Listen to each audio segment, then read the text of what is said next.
everybody. Welcome to ABA Inside Track, the podcast that's like reading in your car, but safer. I'm your host, Robert Perry Cruz, and with me, as always, are my fabulous co-hosts. Hey, Rob, it's me, Diana Perry Cruz. It's me, Jackie McDonald. Look, I gave you my last name. Jackie. Jackie. There's a like song that. called Jackie. Spend the winter with me. Remember? What is that was song good. from? Maybe. From the 90s. No. Oh, no, I'm thinking of I don't know. Tony. I know. There's no. Jackie, spend the winter with me. Nope. Oh, Jackie.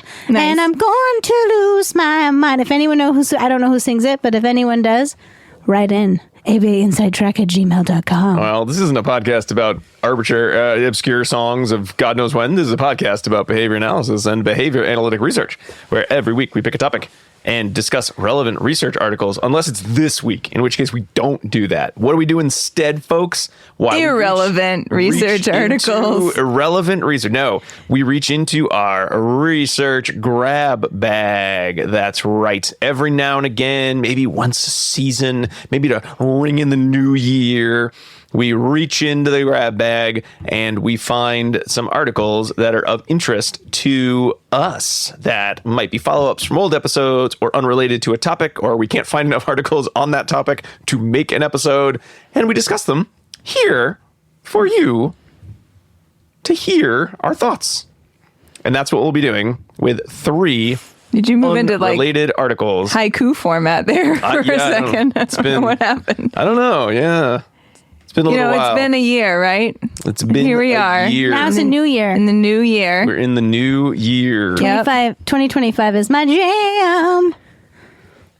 I'm By vibing ringing hard. it in, by ringing it out. And you know what? All the problems I had in 2024 that I said these are 2025 problems, turns out they're still here. Yeah, Oh problems no, they're not gone. They're kind of not gone. go until they get resolved.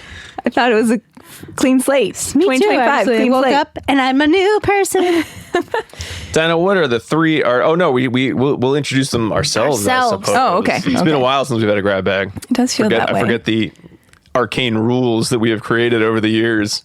All right. I want to go first. Jaggy, why don't you go first? I'm going to go first. I was going to say, why don't you roll our 3-sided die and see who goes first? I get to go Which first. is impossible. Actually, it? Dinah, you would roll a d6 and divide by 2. I would not. Oh, I would never do that. Sounds like you are not the dungeon master. Turns out I am. Okay, Here we Jackie. go. Jackie has been playing D&D all this time. No, just kidding. I've not. Tell us about your article. So my article I picked for purely selfish reasons. Okay. So last New Year's or last Unlike all the Wait. selfless grab bags we've done before. Are you going to tell us the title and stuff? Yeah. Okay. Last year in 2023, I had a New Year's resolution that I did not meet.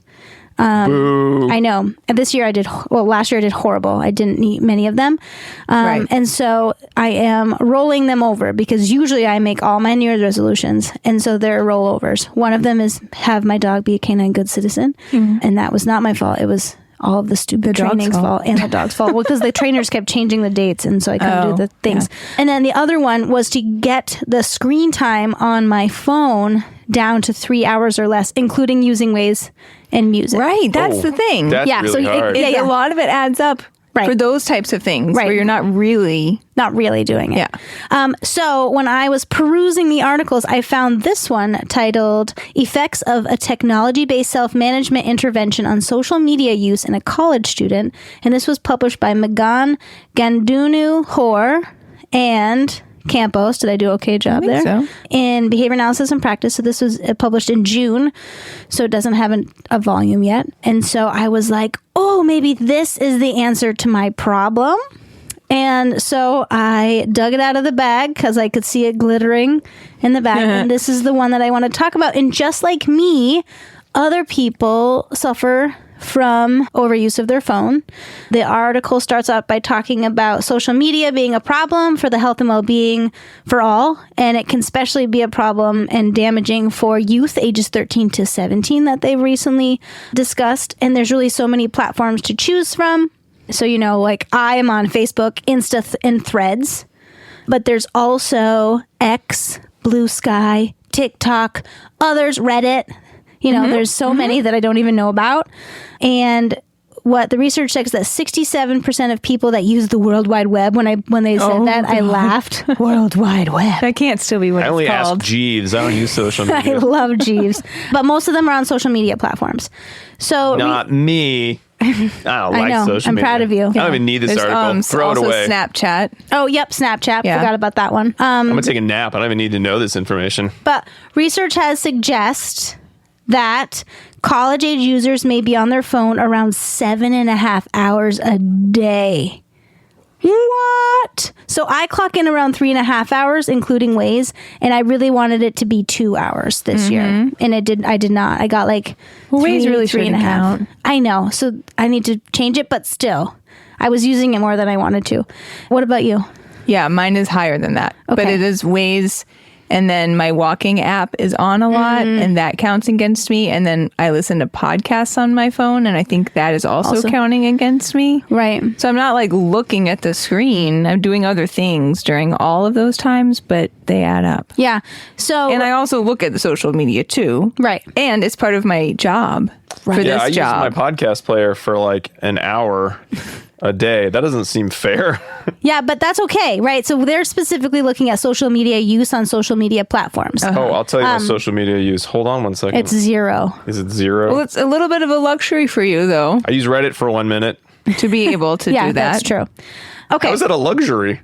Because I'm doing it for this Yeah. job. That's right. Okay, so really social media is a mixed bag, right? So it has benefits, it has some risks. It's helpful to connect with friends and family, right? And that might be good for people, right? To feel that connection. It's helpful to find information quickly, but also can be really detrimental to your productivity. Doom scrolling, right? It can be bad for your wellness. It can be bad for your mental health. It also can result in sleep disturbances and in severe cases, addiction and depression, right? So I also look at Substack a lot. I don't even know what that is. It's like a newsletter. Yeah. Oh, I've looked at Cheryl some. Strayed has a Substack on Dear Sugar. Okay. Just listening to the podcast, Episcopalian, called How to Midlife, or no, My So-Called Midlife. Okay. But anyway, so in the behavior analytic literature, they looked at 2 research articles at decreasing social media use, and both of them addressed contingency management, but they included reinforcers. And for the most part, they were effective, but not temporary. They were only temporary. And so non-behavior analytic literature actually used a lot of behavior analytic principles, including goal setting, time limits, and increasing response effort through the use of self-management. And so what they wanted to do is think about self-management. And I love this definition. The definition of self-manage is applying tactics in the present to change behavior in the future. So simple. That's good. I like it. I really like it too. And so the purpose of the study that I'm going to review is to evaluate the effectiveness of a technology-based self-management intervention consisting of self-monitoring and delays in a college student's daily social media use. So let's see how it goes. Okay. So the college student was a 22-year-old white Caucasian female. She was a senior at a university who was recruited at a research fair where faculty presented their research. So they had a research fair, students could go listen to faculty, and then they're like, here are the available research projects that you could be part of. Oh, cool. I think that I want to do that. So the researcher at this fair discussed ABA and its applications with addictions, and the participant reached out and said she was concerned about her social media use and that it was disrupting her academic and personal life. So they did an assessment via interview, and they did a questionnaire and screened, what she was using, how long she was using it to see if she fit the profile of the study. And it turns out she did. And the dependent variable was total duration of social media use. So, and that included any app that allowed you to like, share pictures, but not to call or to text. Okay. Right? So not like FaceTime wouldn't count. The messaging app wouldn't count, like calling wouldn't count. But Substack would count because you can comment and like and like reshare Substack, them. but she didn't use Substack. So Yeah, just saying. She added it up for the previous day and entered it into Excel. And it included Facebook, Instagram, and Reddit, because those are the 3 apps that she used the most. So they focused on these, and they focused only on her smartphone because she said that she only uses these on her smartphone. Yeah. They didn't do tablets or computer, which makes sense. I don't never look at Facebook on my computer or Instagram. It's just too hard. It's just not easy. And so researchers asked the participant to screenshot her total duration. You can look at your apps, your total screen time, and then send it to the researcher, and that's how they did IOA. So they looked at her screen time and then they recorded her screen time in their Excel spreadsheet, and she recorded it in her spreadsheet. And lo and behold, it was 100%. Nobody screwed up in adding up what they should have done. And they used an ABC BCB design. So good functional control for self-monitoring. So they had baseline, self-monitoring, and a delay, and then just self-monitoring only. Okay. And so during baseline, they asked the participant to send the last 10 days of her screen time to the experimenter the day of her screening, so that there wasn't any reactivity. Yes, Clever. I know. So I clever. love it when you can do that. Right? So they controlled for effects of reactivity, and then just combine the duration, because on the bottom it tells you how long you've been in each app. Yeah. And that was her baseline. And she had as high as 5 hours in baseline and as low as 90 minutes. But still, it was pretty high on a few of those days. I was like, whoa! Like, the trend is definitely increasing. So then the B phase was self-monitoring plus delay. And so they showed the participant the day before they wanted the intervention to be implemented, how to download this app called ClearSpace. I downloaded it and uploaded it to my phone. So we'll talk about that in a minute. That adds a delay to any social media platform. So they initially added a 10-second delay for 28 days. Okay. And then for the second and third round, they actually added a 30-second delay. So every day, the participant was sent a text by the experimenter to submit her total screen time from the day before, and that's the only feedback that she got. And when the experimenter received it, they said, "Got it," but not like, "You're doing great." So there was no reinforcement here.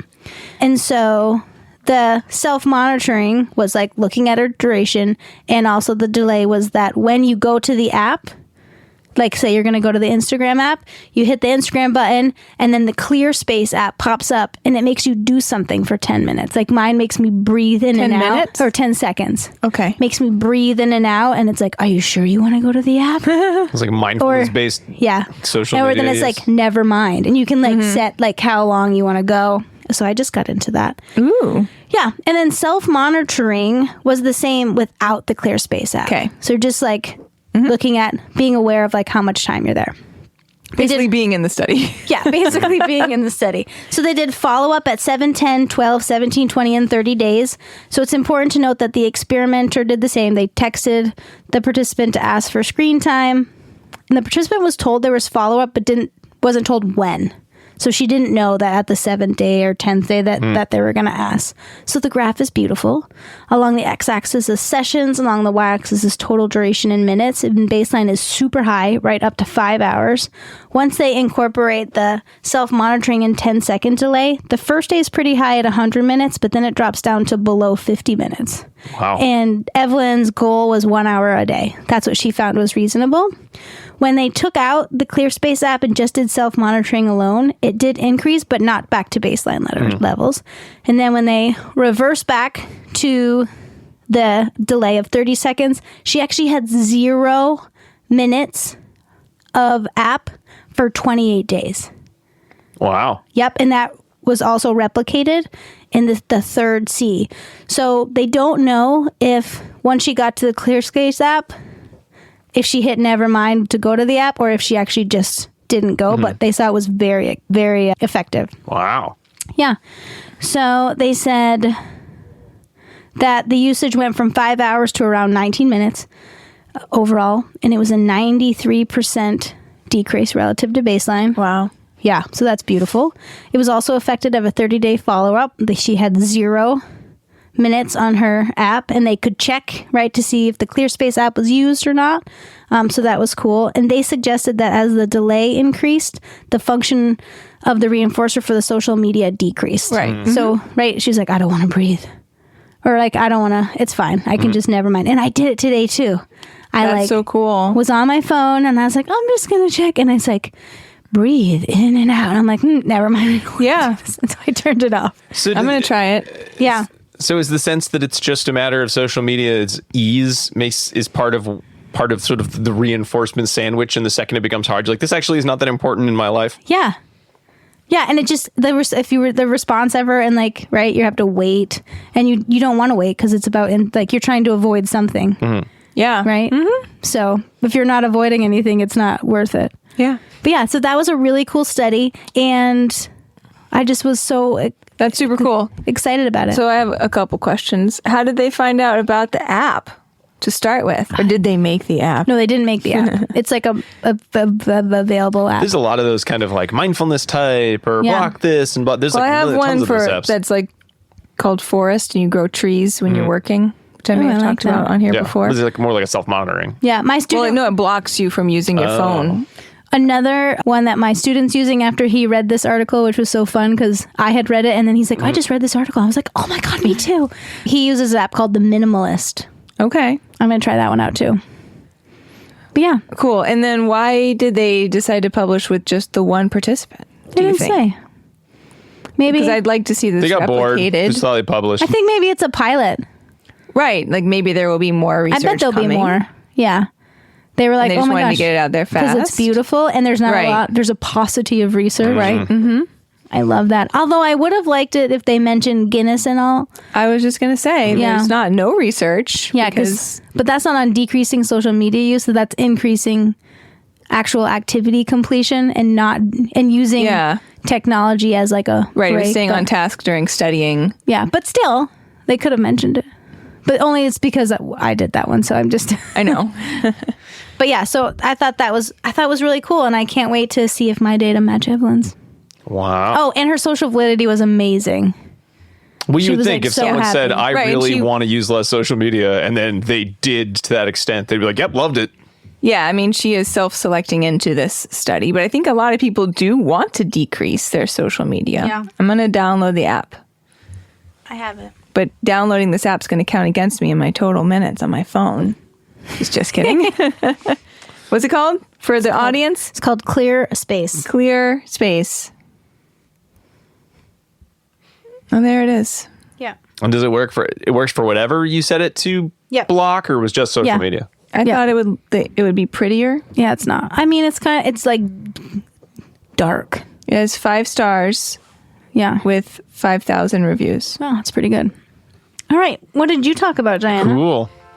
Well, I don't care about what Diana talked about. I want to go look at social media now. You've all convinced me. Look at social media for hours. Maybe we'll come back when I'm done checking all my TikToks and my exes. We'll be right back.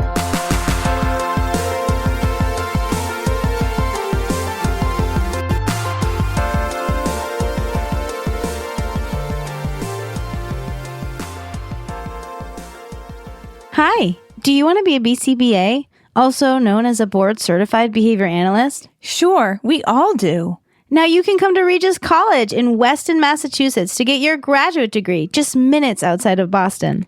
Choose from any one of these courses. Masters of Science in Applied Behavior Analysis, Masters of Science in Special Education, dual degree in Special Ed and ABA. or be eligible for your postmaster certificate. You can complete your degree and be ready to sit for the exam in 2 years. And our 2022 graduates had a 92% pass rate on the BACB exam. Come enjoy approved fieldwork placements, ethics mini handbooks, PhD levels professors, small class sizes, and a service trip to Iceland if interested.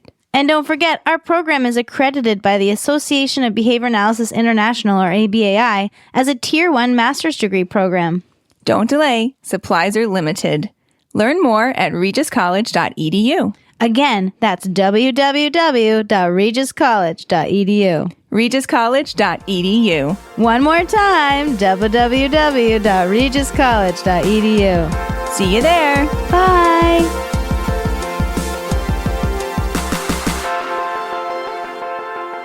And we are back talking about what's in the old grab bag. But before we do that, we want to remind our listeners that ABA Inside Track is ACE and QABA approved. And by listening, you're able to earn 1 learning credit. All you need to do is finish listening and then go to our website, abainsidetrack.com, or click the link in your podcast player.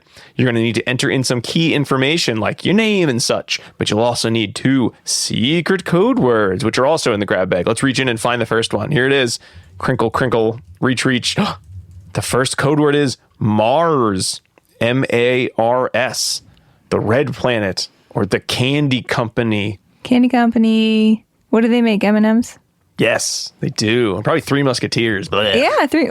What Three Musketeers is substandard Three candy. Musketeers is great. And Milky Way, then. If it's Three Musketeers, then they also make Milky Way. That is like Which makes sense because it's the Mars company. talking about, an app that makes me not want to bother. If you gave me you get Milky Way before you can eat the candy you want app, I'd be like, no thanks, I don't want the candy that bad.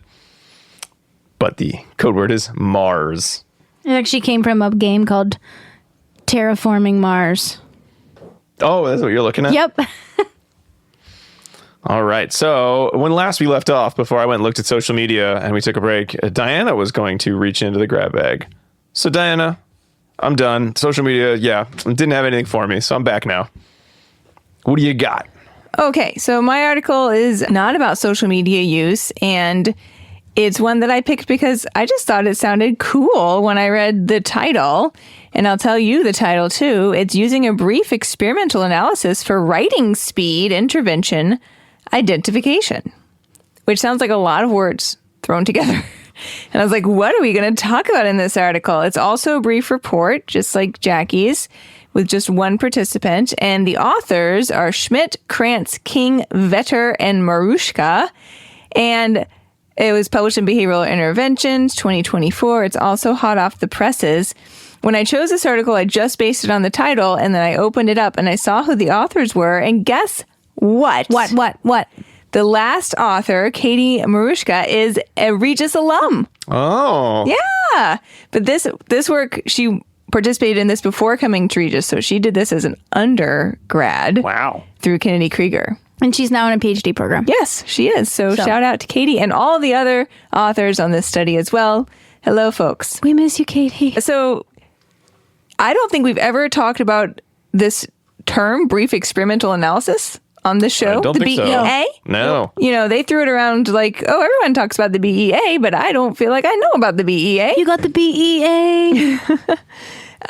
So I thought that our audience might also want to be familiar with this term. And it's nothing earth-shattering when you break it apart, but it is a useful tool. And when you have a name for something, I feel like it makes it easier to conceptualize how you might then use it later on, right? So a brief experimental analysis is an effective method for identifying interventions to improve academic skills. So we could think about this in other ways, right? And we've certainly reviewed other things before that are like, let's look at, varying prompting strategies and see how that affects skill acquisition. That's not dissimilar to what they're doing here. This is just calling it this particular name. And then the emphasis is on brief as well. So the idea is that you're going to try out a few different approaches to teaching something, alternating between them. And the way in which you're going to need to do that may depend on the skill that's being taught. But for this one, it was super easy to do this type of alternation and then make a comparison to see what seems most effective. It's an analysis or an assessment in that you're starting here so that you can identify what's going to be the best method to then teach the skill. So you're not directly teaching it here. You're just looking to see what's going to be useful. And I love this area of behavior analysis, and I don't feel like it gets enough attention because we in our field are, to me, uniquely suited to addressing these challenges related to skill acquisition. And it kind of falls underneath the umbrella of instructional or curricular revision as an antecedent modification approach.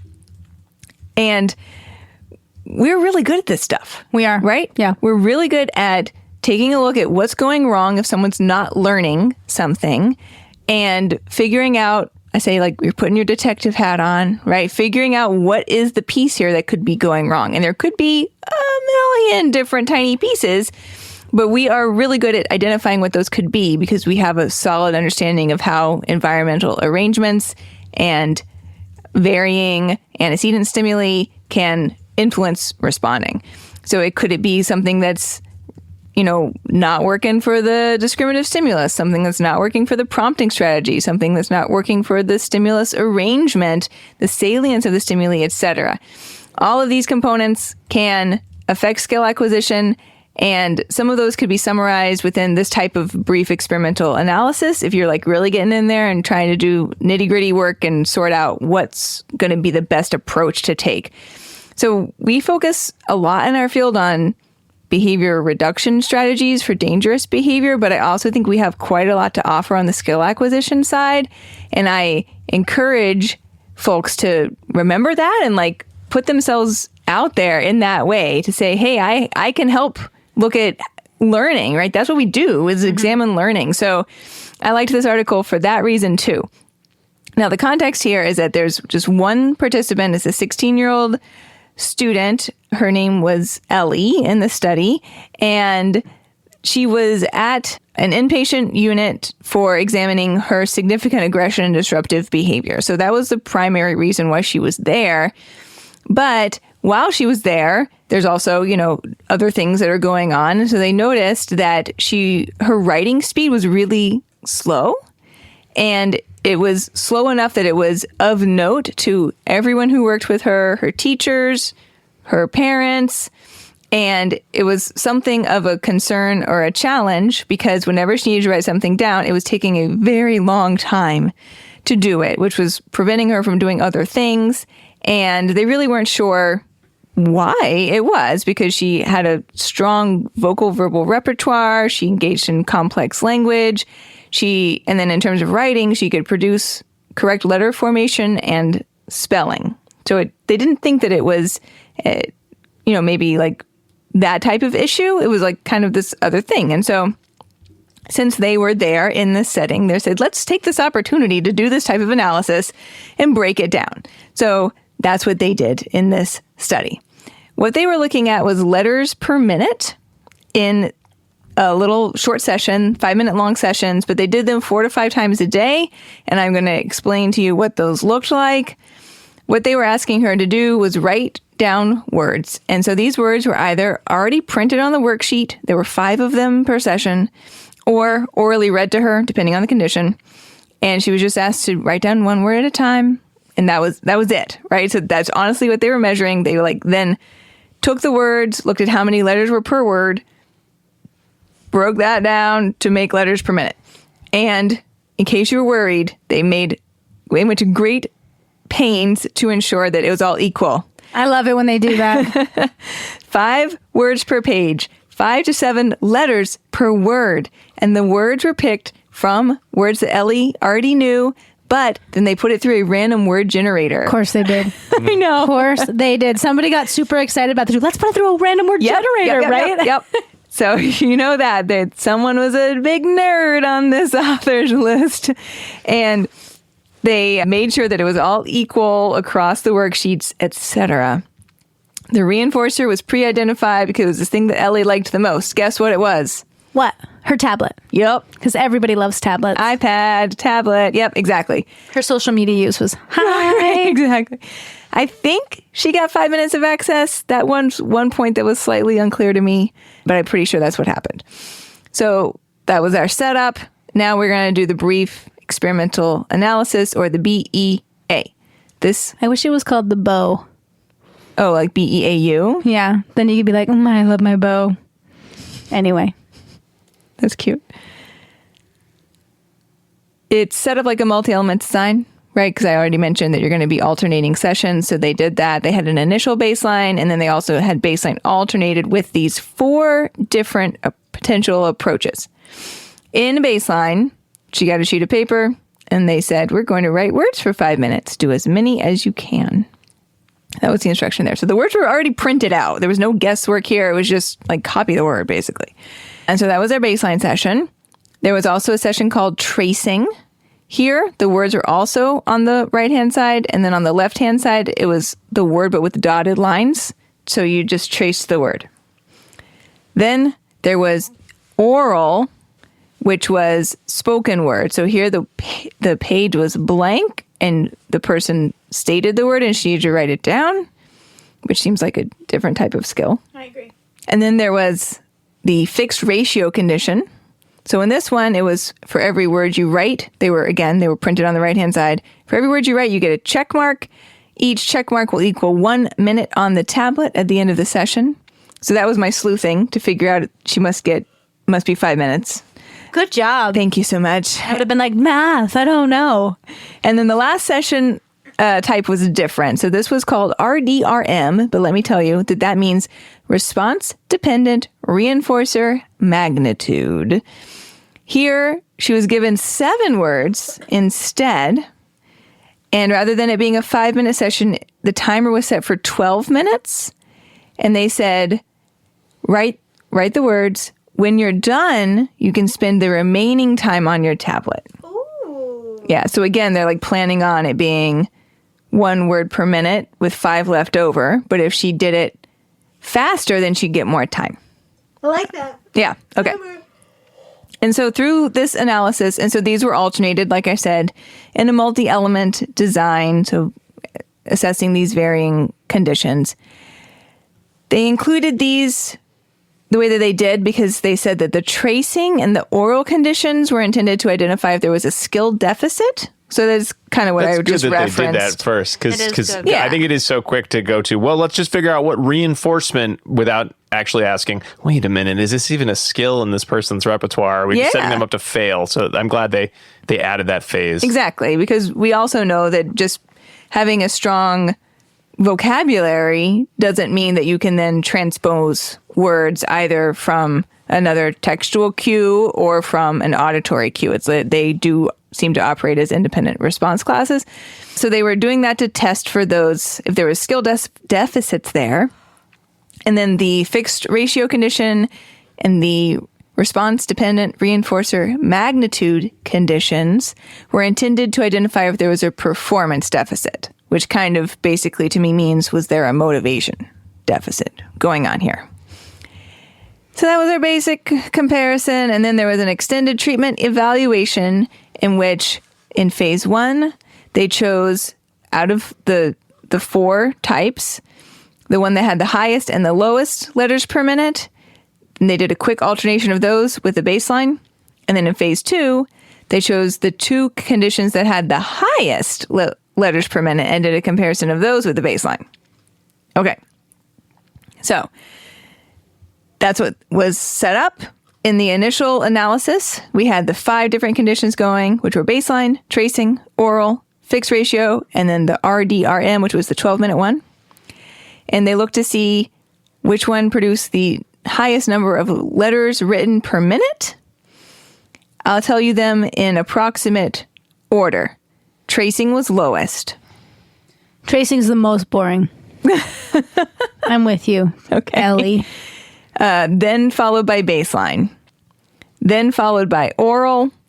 Then followed by RDRM. And then the highest was fixed ratio. Okay? But there were several overlapping data points. Fixed ratio was pretty much differentiated from all others, as was tracing, high and low. So then after that... Wait, what does that tell us? Why am I blanking? She had the skill. Okay, and not thank you. necessarily That's the what I was skill. wondering. like, I That's don't what I know. was looking for. I was looking at it and I was like, I can't remember what the 2 are. So the skill was it's there. A busy graph. I mean, that's an assumption, though, right? Like, that's Right. a leap.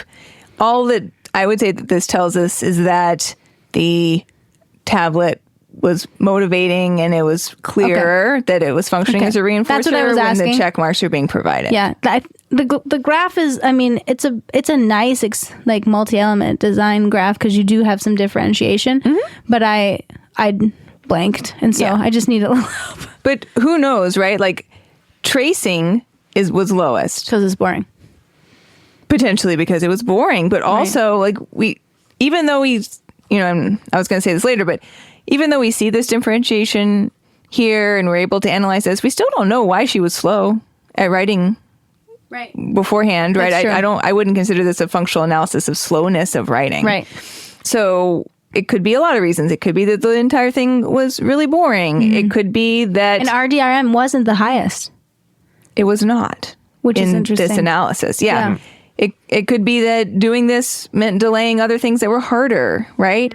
Or, and this is probably the one that would be for me, it could be that she's like got some perfectionist qualities, right? And she wants to Yeah. make it look really nice and pretty, which to me would explain why tracing is the lowest.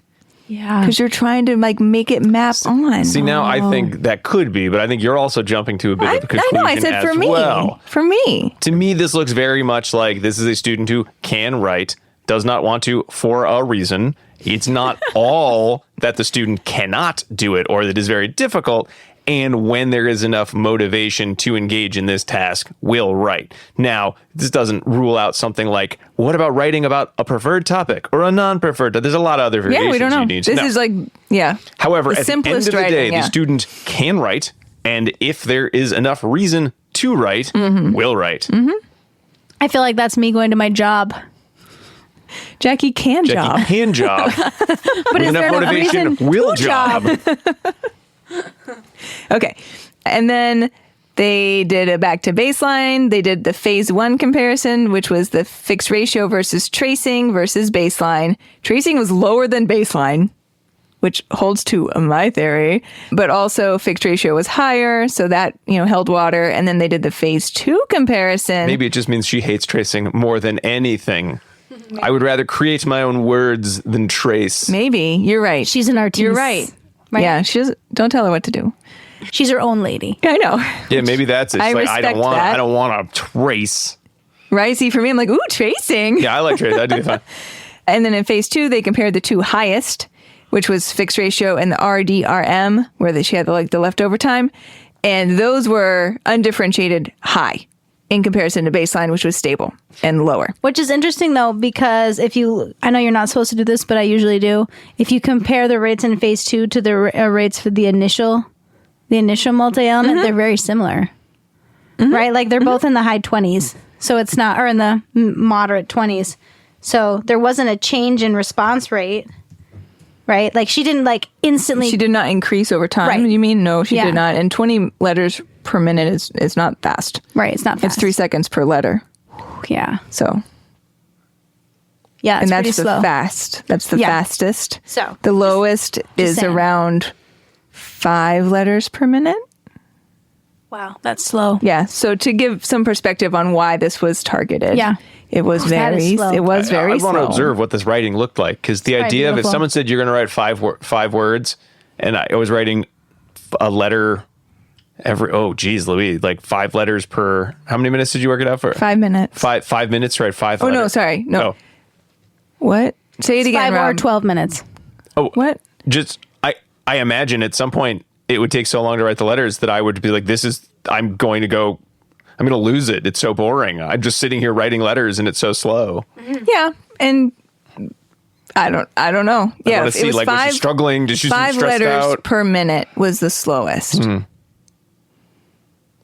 I would maybe forget what I was writing. Yeah. Like the oral one, especially. What are you doing in between writing these letters? Like, are you that focused for the entire time? I mean, I'm envisioning her being very focused, but they didn't or she say. looking, she writes a letter and she looks around for a while. She gets her phone. She does the breathing for 30 seconds before it lets her go on social media. Yeah. It's happening. Right. So you can see why perhaps it was something to intervene upon. Although we just have the one participant here. I don't believe they did any social validity that I noted.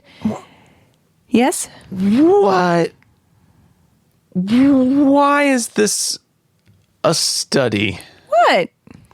It doesn't feel very dissimilar to other studies we did on, say, escape maintained behavior. We did where they had a whole litany of steps to do almost this exact same thing of looking, is it a skill or a will problem? How can we ameliorate if it's a skill? How can we add motivation if there's not?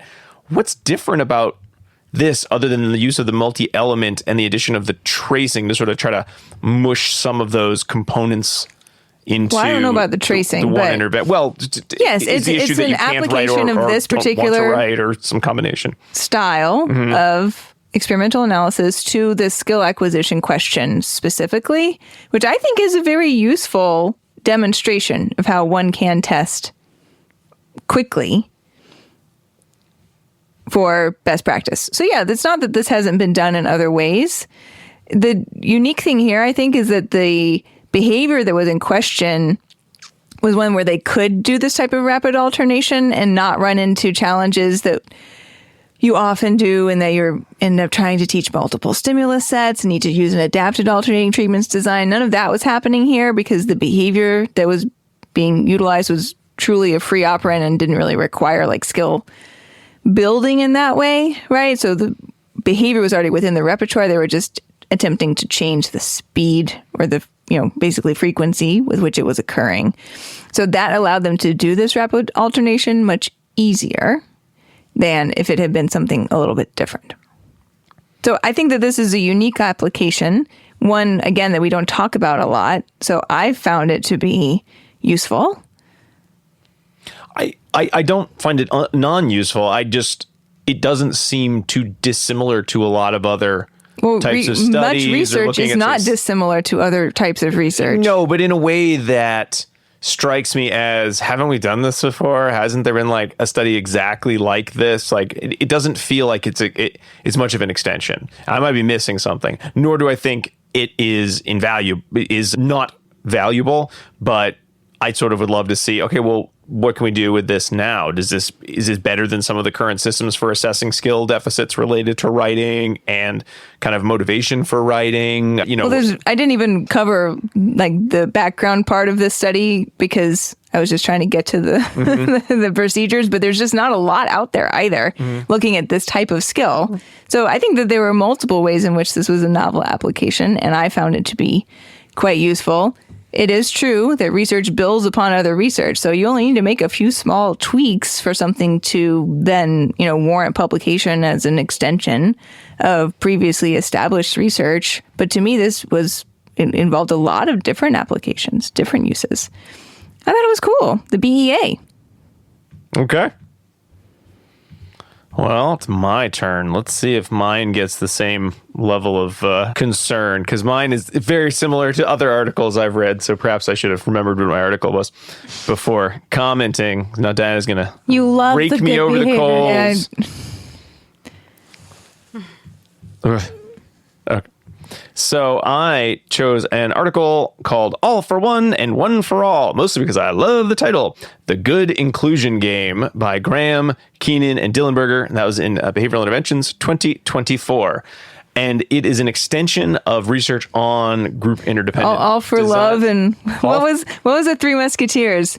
All for one. Oh, I thought that was oh no, I'm thinking of Anything I Do it for You from Robin Hood. No. Yes. Look into my eyes. Nice. That's Bryan Adams only, though. This is Richard Marx. When you get them all there, it's all for one.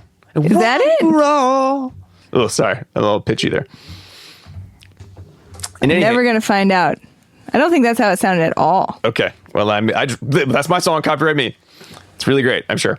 So this is an extension of group interdependent design known as the Good Behavior Game. But what if it were focused on cooperative behavior between students and was done in Ireland as well? Would it differ? Yes. So the thought process behind this article was taking a lot of what we know about the good behavior game, in which you have multiple teams or two teams of students, you have some target behaviors, and there's a lot of variations. But the original one is when the students engage in rule breaking of some kind, one of the targets, they get a mark on the board, and any team of students that is below some level of challenging behavior or target behaviors wins a prize of some kind. There have been kind of flip-flops to that, where instead of it being you get these many points for breaking a rule, more I score points at certain intervals when certain teams are following the rules. And this is more an extension of that version. There's been some research to support that some teachers prefer that version because they don't want to call out kids for being bad. Some teachers also don't like the idea of teams because they don't like the idea of winners and losers, even though everybody can win in the good behavior game. So this is an extension looking at what if instead of just looking at like following the rules behavior, what if we looked at inclusive kind of friendship behaviors? So this stems from... I feel like it's a good extension. It's a neat extension. I like it. It was Bryan Adams. Was it Bryan? Who? Bryan Adams did the other one too, didn't he? Bryan Adams was also in the Good Behavior He Game. wrote all the songs. All for One and One for All. Yeah, the song I sang? I don't think it sounded like that, but yeah. But tell us about it. Yeah, listeners, write Richard in. Marx sang, "Wherever you go, whatever you do." What movie's that from? I don't know. I think I just had the cassette.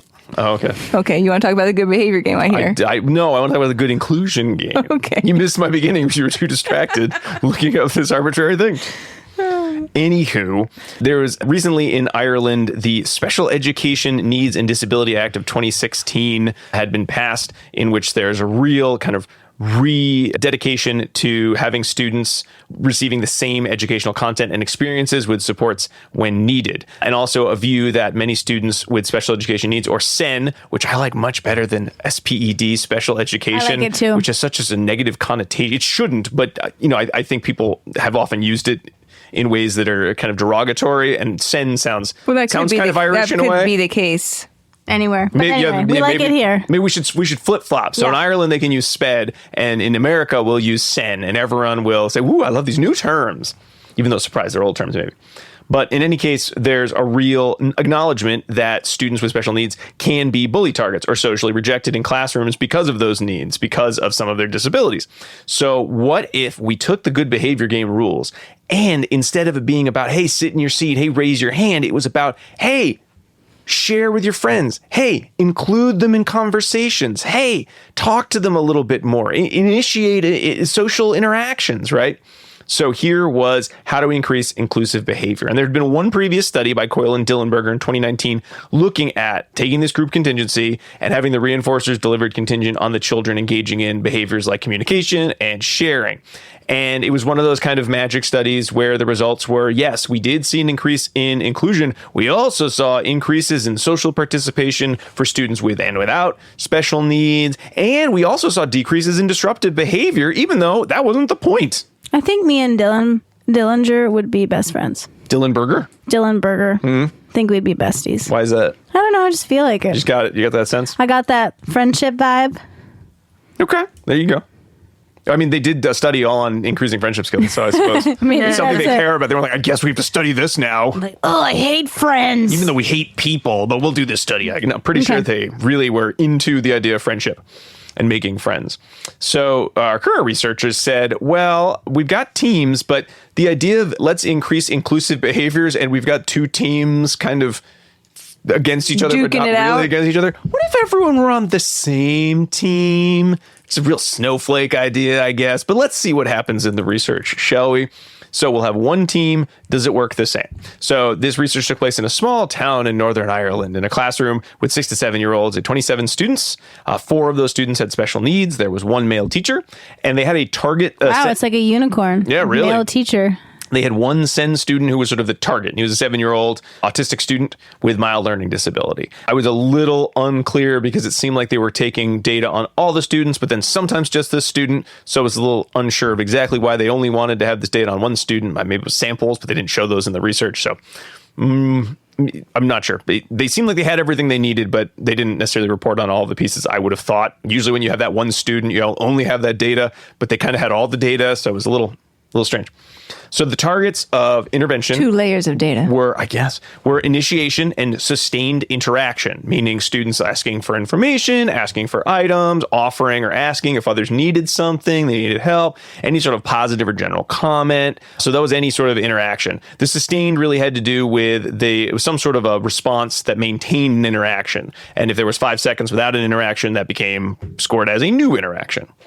So they looked at that as their samples of inclusive behavior. They also looked at inclusive praise and the point delivery of the teacher. So does the teacher start using behavior-specific praise for these same targets? I like that. Yeah. Like, are you going to then imitate the kids? Yeah, which is important because there's a lot of research showing that teachers do not deliver as much behavior-specific praise as needed. And there's a whole body of how do you get teachers to say nice things to students more frequently, which sounds like one of those like, well, it's pretty easy, right? Don't they like the kids? But it can be deceptively hard. There's a lot of things that are vying for teacher attention. So sometimes praise is just not one of them. So they gave the teacher a script about the good inclusion game. They talked about the goals to help share and care for each other. They set up rules that had examples, show teamwork by talking to each other, share with others. They set out the rules to the students saying, if I see you find the rules, you'll get a gig point on the board and you have to work as a team to win. If ever they got 5 points as a class, they got some sort of a prize. They already had Class Dojo, which is one of those like online portals for taking data on if students are engaging or not engaging in certain behaviors. So they just sort of modified the system that already existed as their visual. They did 20-second partial interval recording for the targets discussed. They had a treatment integrity checklist that the teacher would follow about, how are they delivering the good inclusion game. They're reading the script. They're showing the scoreboard. They put up a poster with the rules. They remind the rules. They say, the game's starting now. They had a timer. They would then deliver points according to the timer going off. And then they gave behavior-specific praise paired with any of the points. Usually they played for about 15 minutes or until whatever activity they were doing ended, which, since they were 6 or 7-year-olds, was usually about 15 minutes. Then they'd add up the points. They won, they didn't win, and then they got the reward. And then they took down the scoreboard, which is sort of the signal that the game was or was not in effect. So we've got our baseline where the researcher just kind of sat next to this target student to hear and record all their interactions.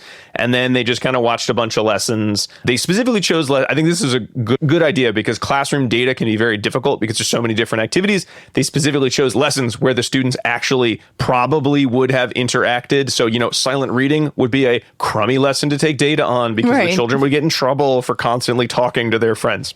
So they picked lessons where the students were probably going to interact and recorded interactions only with the target student. And they told the teachers, do your thing. Again, they were already using Class Dojo, which again, the kids all had these little avatars and they would earn points for appropriate behavior, and they could earn no homework passes, which 6 or 7-year-old no homework pass seems like the homework's not that hard at 6 or 7 years old. Maybe it's harder in Ireland. Who knows? I don't know. But they needed 100 points, and the teacher never gave the kids enough points to earn a damn thing. Oh, no. So probably not the most effective system. Then they did their teacher training, where they had written and verbal instructions. They modeled the procedures. They said it only took 20 minutes. So I don't think they did a lot of role play with this. And then they kept using the Class Dojo, but they sort of made one avatar that everyone would use rather than all the kids having their own avatars. And they trained the teacher how to do a fixed interval of 30 seconds to do, and then a 10-second limited hold. So boom, vibrate, your pocket, the pocket timer vibrates. You got 10 seconds to look around. Anyone engaging in inclusive behavior gets behavior-specific praise and a point. So, it would only be a few kids could win points every 30 seconds or so. And then they, began the intervention. They used it across a couple different lessons where the interactions occurred. They had a poster on the wall. They changed the avatar to just their group avatar. And then they had these 15 minutes times. If they won the prize, hooray, positive tone. If not, a neutral tone, and said, we'll try again the next time we play the good inclusion game. And they did 15 sessions, about 2 to 3 days per week, never more than 2 in a day. And then they do some social validity. They did a questionnaire for the teacher, and they had a classroom discussion. I love the classroom discussion social validity. It's fun to, if you've ever done that, it's very fun to sort of hear what kids thought. I've recently been in some classrooms where we're trialing some good behavior games, and it's always fun to ask the students, what do you think? Because most of the kids usually say things like, it's fun, I like it. And then there's usually 1 or 2 that are like, I hate this, I don't want to do it anymore. Which was kind of what the results they had in this study. But anyway, they had an ABAB withdrawal design. They followed the What Worked Clearinghouse single case research design criteria, which I'm not going to go into all that, to determine whether there was kind of an effect magnitude here. And so in our initial baseline, we saw that inclusive behavior was low, only about like 2.2 to 17% of the intervals they were scoring. They saw an increase in inclusive behavior when the good inclusion game was in place to about 40 to 62% of intervals. When the good inclusion game was withdrawn, they did see better inclusive behavior than initial baseline, but again, it was lower and there was a descending trend. So it went down, it was like 8.8 to about 37.8% of intervals. So better, but again, not as good as when the gig was in place. They saw a nice increase when the gig went back in place, about to the same levels, 46 to 55% or so of intervals, but they saw a much more stable trend, so less variability. So it sort of seemed like the game was catching on and the inclusive behavior was catching on. The target pupil that they were looking at showed a very similar pattern where there were low rates of inclusive behaviors at initial baseline, a slight increase in initiations with the gig, but then they saw kind of a decreasing trend. But the sustained interactions showed only an increasing trend, which could be because only so many people can initiate at a time. And if more kids were engaging with the student, well, if people are coming over and engaging with you, you don't need to initiate as much, perhaps. No real change in initiation at the return to baseline, but a descending trend in sustained interactions. So any interactions were not happening for as long. They saw a slight increase in initiation behavior when the gig was put back in place, and an increase in sustained interaction, which again, well, that's good. You'd love to see increases in both, but realistically, you can't always see increases in both because, one student always initiating probably is also not socially appropriate. You want to have sort of a mix of who's initiating and not. Peers kind of had a similar similar patterns with, as the target peer as well. The teacher behavior, this was great. Inclusive praise was pretty low and stable at the beginning. When the gig was put in place, they saw an increase in that praise. When they returned to baseline levels, though, you saw, or when they did the withdrawal, they saw a return to baseline levels in praise, which is kind of weird because you would sort of think the teacher might continue engaging in this behavior for reasons other than there is or is not an intervention in place. But I guess it's just like any other behavior. I always chalk up praise as one of those, like, once you learn to do it, don't you just do it more? But I suppose I don't know why I'm surprised. That's not actually the pattern we ever see in research, which is kind of sad, but oh well, that's just how it goes. And then a return to more behavior-specific praise around those inclusive skills when the gig was back in place. And they did see an increase in the delivery of points, but over time, there's kind of a drift where the points started When they took dropping. it out, did they say the gig is up? I'm sure they did. They didn't report that exactly, but I can't imagine they didn't. Right. Why would you miss that opportunity? I guess. The teacher really loved the game. 15 out of 17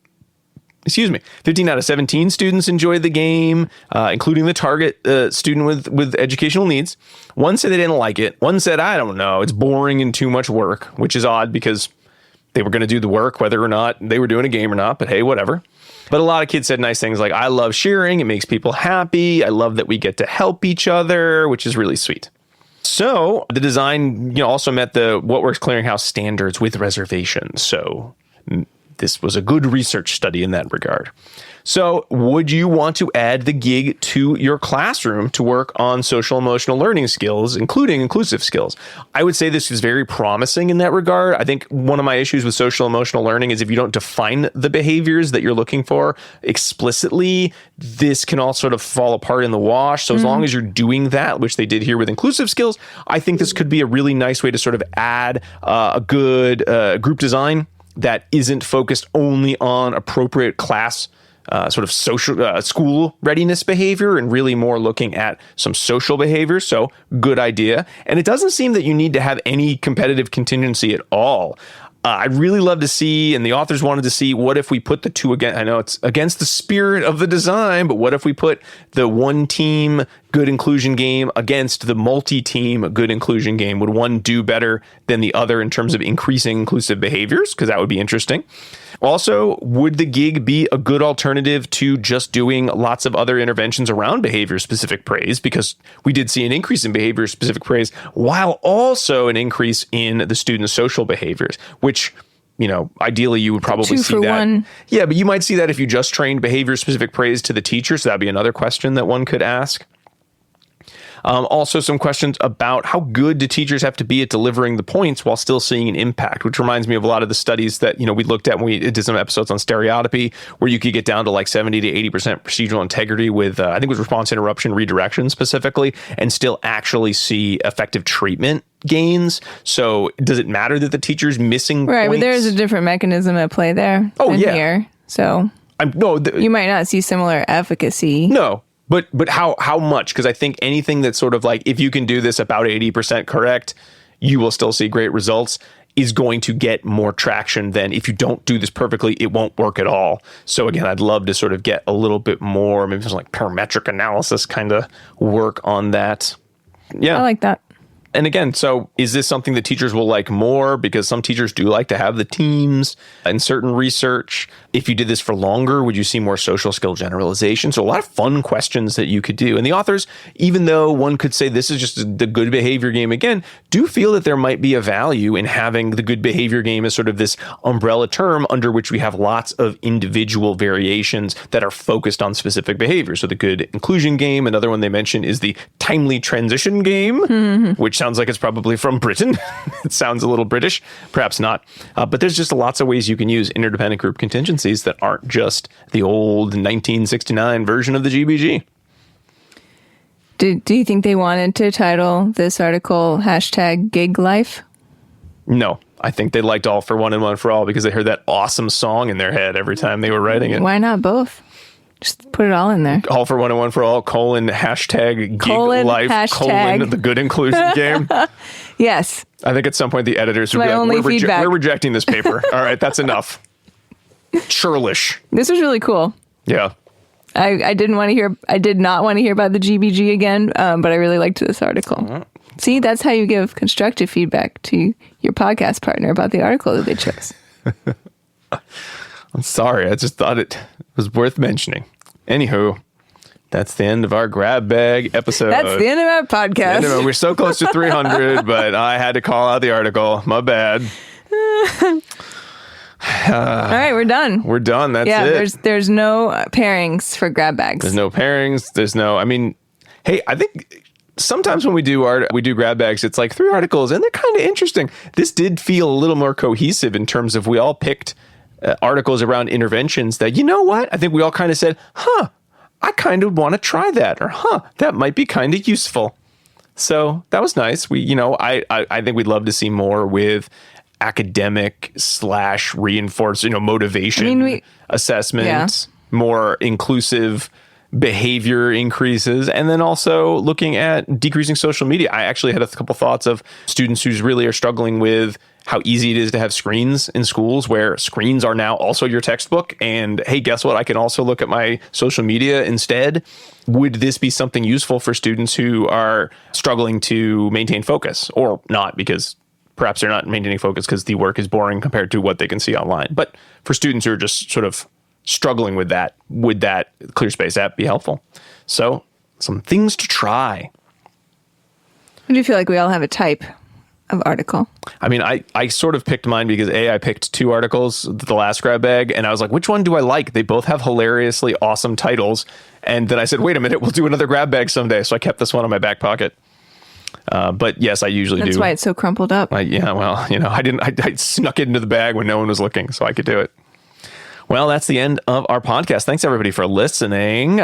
Please remember to rate, review, and subscribe to ABA Inside Track. There's going to be another episode next time. Don't worry. We also want to say big thanks to a lot of people, including our listeners. If you want more ABA Inside Track, please check us out at abainsidetrack.com. You can email us at abainsidetrack@gmail.com. And if you want even more content from us, you can go to patreon.com/abainsidetrack to subscribe at whatever level you like. But if you subscribe at the $5 level, you're able to vote in our quarterly listener choice polls and get a free CE for all of those listener choice episodes, as well as see the raw video footage. You get everything a week ahead of time.